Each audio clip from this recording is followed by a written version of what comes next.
Hello, everyone. I made my first purchase from Shop Goodwill. Goodwill, as I'm sure you're aware of, is a store that sells donated items. They also run online auctions as well. So I purchased some cards a couple weeks ago, and the package just arrived today from Evergreen Goodwill in Seattle. There should be about 20 baseball cards in this box.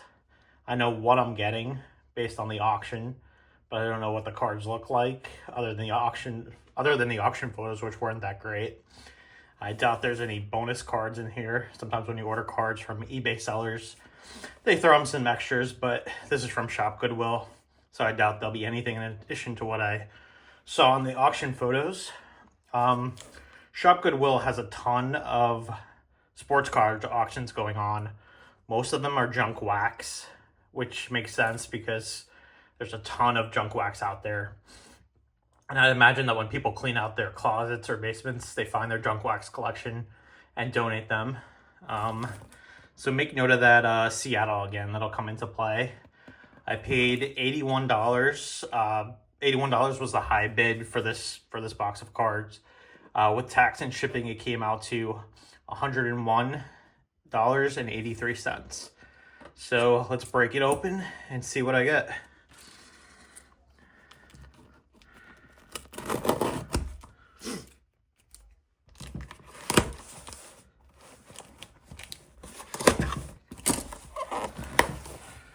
Let's see how this is packaged. Plastic wrap. More plastic wrap.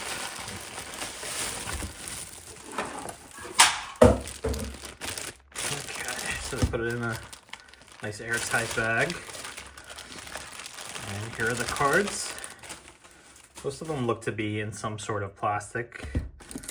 Let's take this rubber band off. Rubber bands are never good for cards.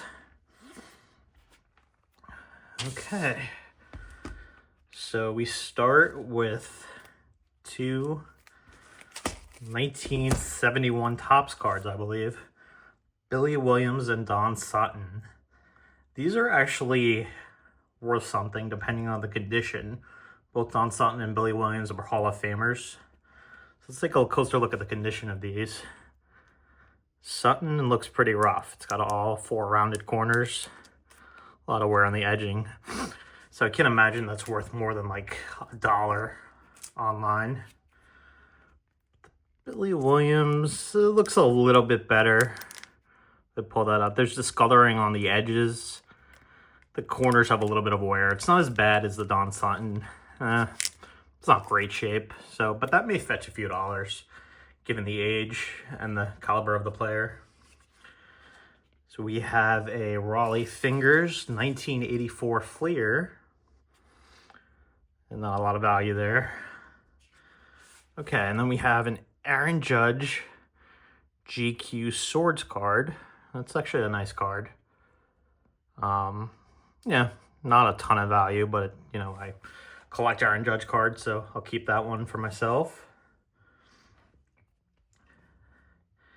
Then we have a Topps Mookie Betts Gypsy Queen. Gypsy Queen is such a weird name for a card brand.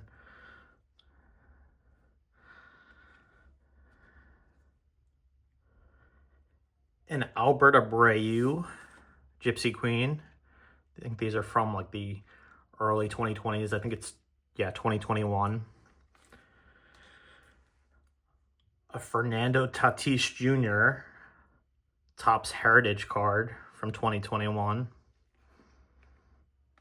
Decent cards. Again, not a whole lot of value. This looks like a Jazz Chisholm rookie card when he was on the Marlins. Take a look at the condition of that. I think that's part of the card, so not bad condition, assuming that wear is supposed to be part of it, that discoloring there. And Akil Baddoo rookie card. I don't even think he's in baseball anymore. And here we have a Barry Bonds Upper Deck. And I'm sorry, no, this is SBX. No, it is Upper Deck. I was right the first time. It's an Upper Deck MVP card from 1999. Just a base card, really nothing great there. We have a Randy Johnson 1994 Collector's Choice Performers Silver Signature. It's like a parallel, this goes silver. I think the gold ones are much more rare. This one, again, it's really just a junk wax card, not a lot of value. We have a Ken Griffey Jr. Pinnacle card from the mid-90s, and that looks to be in rough shape, just looking at those corners.